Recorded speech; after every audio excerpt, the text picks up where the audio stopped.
И сега прекъснахме малко предаването. Сега втората дуспа на Неймар. Неймар първата е пропусна. Сега втората ще бие отново Неймар. Дали това ще е гол? Не успя. Има още 3 дуспи. Моля Неймар да се концентрира, да може да вкара поне една. И матчът приключва.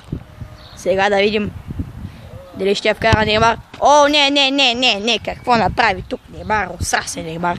Сега има още 2 дуспи. Да видим дали ще ги вкара. Снима да.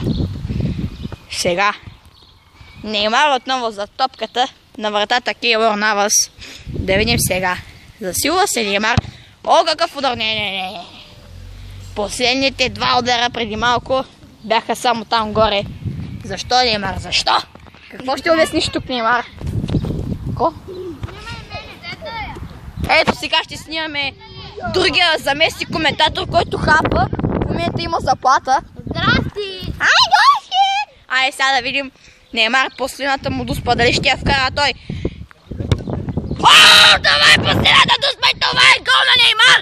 Извежда ПСЖ на финал на Шампионската лига.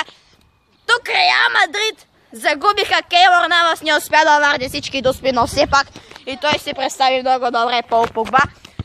И сега приключваме